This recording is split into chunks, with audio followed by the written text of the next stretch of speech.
Hi there, welcome back to my channel. I'm Ali and I'm a mum of 4 and I live by the sea in Wales. I video family and lifestyle things on my YouTube channel here, and I also blog over on We Made This Life, where you can find parenting, recipes, beauty, interiors, all things like that. So today I'm going to share with you my July favourites. I haven't filmed one of these favourite videos for so long. Lockdown, parenting, homeschooling, trying to juggle work, it's literally been a nightmare. I'd like to say I'm trying to get back into it, which I am, but I can't promise you there'll be an August favourites, put it that way.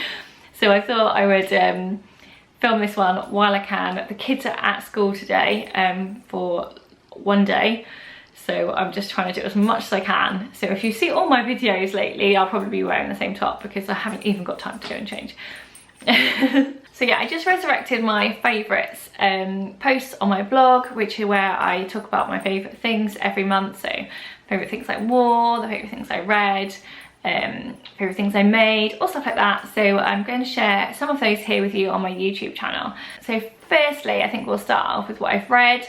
Obviously we've been in lockdown, so I have been reading a little bit more than I used to. I'm actually currently reading The Tattooist of Auschwitz, which obviously is old, but that's how far behind life I am. So I've heard so many good things about that book, obviously. So I've just started that. I have read some beauties in between. So these are two of my favourites. I don't know where I've put the dust cover for this one, but I bought these from my local independent bookshop, and they delivered them over lockdown. And I actually bought them because they got really beautiful covers, not because I knew anything about them, even though I should have heard of this one. But the first one's called The Mercies by Kieran Millward Hargrave, and it does have a beautiful cover. It's not on here. But basically it's I don't want to give you any spoilers. It's a story about like a little Norwegian island type thing. I think it's an island. Set a long time ago. Yeah, so it's set in northeastern Norway in 1617. And it's about like a little fishing village where there's a big storm and they lose all their menfolk basically in this big storm.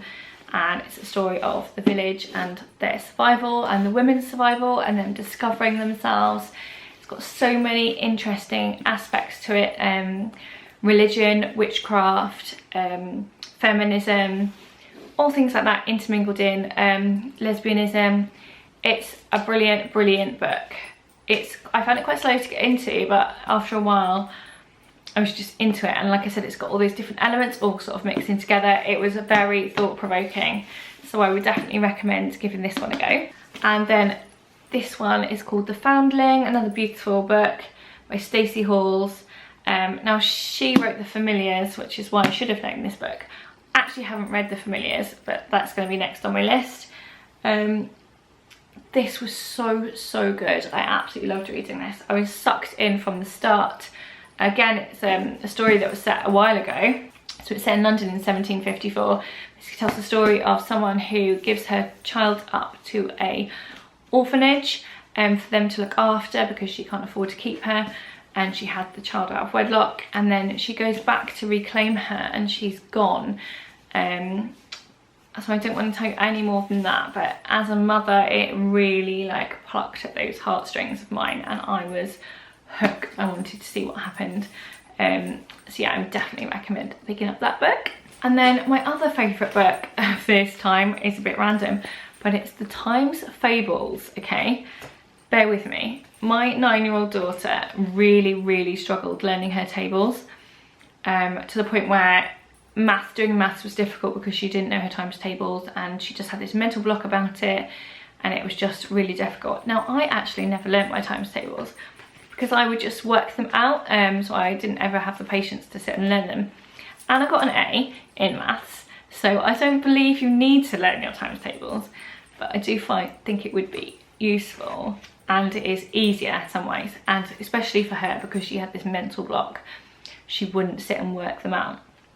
So this book, I was literally at my wit's end with homeschooling, and I couldn't get her to learn these tables. Nothing was working, so I had a little Google and I found this book, and it's basically, it claimed to let them learn their times tables in as little as a week. No, I'm not joking with you. We read this book in the sunshine in the garden, so like totally chilled. And she learnt her tables like that. It was in half an hour basically, because it works with the way her mind works. So it's basically lots of little stories which will help you to remember your times tables. And it just clicked with her, and she's got it, which is amazing. So it doesn't do all of the tables. I think it does the 3s, the 4s, 6s, 7s, 8s and 9s, which is pretty much most of them, because the others are quite easy to work out. But if you've got a child that sort of would work that way, with like remembering a story to help her remember her tables, best buy ever, literally the best buy ever. I would recommend it to anyone. I'm actually really loving finding little gimmicky stuff like this that helps them learn, and it's stuff that I wouldn't probably have found before while they were at school, because we've just got the time to do it, and I'm spending so much time with them. I'm really understanding how their minds work and how they learn. So that aspect of homeschooling has been brilliant, and I can't believe, like no one could believe, we sat in the garden and read it, and then by dinner time I said, guess what? She can do her times tables. And everyone was like, of course she can't do her times tables, what, like that? And I was like, yeah, she can. And I sat and tested her, and she knew them all. Everyone was stunned. So yeah, buy that book. So yeah, that's books. I've also been watching a little bit of TV. My husband works in the evenings now because of the whole juggle with work and homeschool.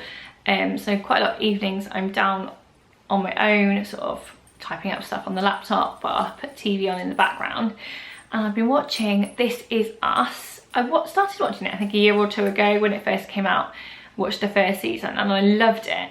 And then the second season wasn't out. And then obviously I just kind of like forgot about it. And then I saw that season 4 was out on Amazon Prime.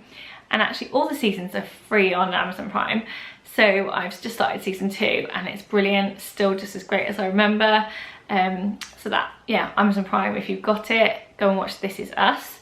It's like a family drama. It's really, really like emotional. It makes me, it's really thought-provoking, and it like, yeah, I pretty much cry at every episode. My husband can't understand why I watch it, but I love it. And the other thing we've been watching, my husband and I finished, I think, season 15 of Grey's Anatomy, and season 16 wasn't out for us yet. And I said, oh, it reminds me so much of ER, which I used to really love. And he never watched it, so I said, why don't we get like some vintage ER going, and I'll show you what it's about. So I went on to eBay, and for £3.50, series 1 of ER popped through the letterbox. And it's like, it is like watching it now, obviously it's old, but yeah, my husband agrees it's really good. So we've been rewatching ER, still series 1, and I know the latest series are obviously better, but yeah, and it's quite interesting to watch it back now because there's so many famous people in there who probably weren't famous then at the beginning. So it's interesting to see them all pop up. Obviously you've got George, but yeah, we've been rewatching that. The other thing I've been doing is some crafting. So again, like while I'm watching TV, if the kids are having a film afternoon or something like that, I have been really enjoying like getting back into crafts. And I used to do quite a bit of cross stitch, so sort of sewing and things like that, and I used to really like sewing. And on Instagram's my downfall, isn't it? But I saw someone selling embroidery hoops kits, and I thought I'd buy one.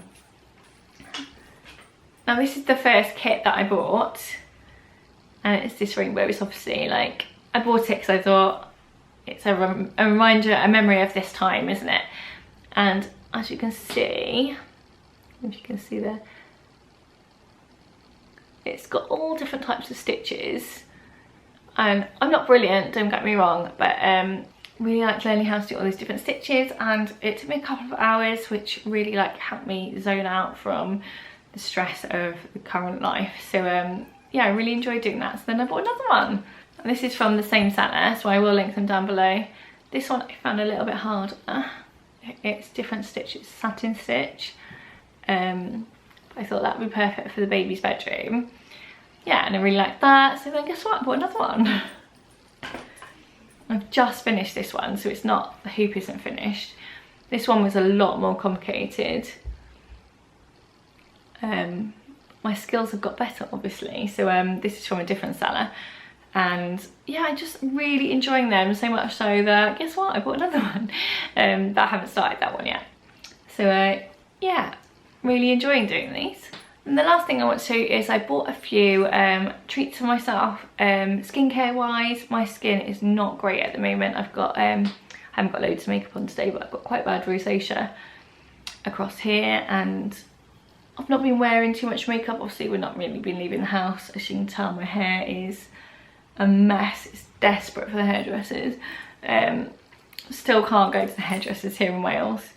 So yeah, this is just life at the moment, and I got rained on the school run this morning, obviously. But yeah, so I thought I'd buy myself a few bits of nice skincare, which have been really helping. So I bought this from Clinique. I used to swear by Clinique products. I don't know why I got out of the habit of buying them. You can see that now. So it's the Clinique Take the Day Off Cleansing Balm. I've heard loads of good things about cleansing balms. It's just like a white sort of oily balm like that really, and you just put a little bit on your hands, rub it all over your face. It takes all your makeup off, even waterproof mascara. It doesn't feel greasy. It's actually got a really nice feeling. So you just rub it all over for a minute or two. It will dissolve all your makeup, and then use a muslin with a hot cloth, like hot cloth muslin in some warm water, and just wipe it off. Love it. And then I just use a toner afterwards just to make sure. But yeah, really loving that.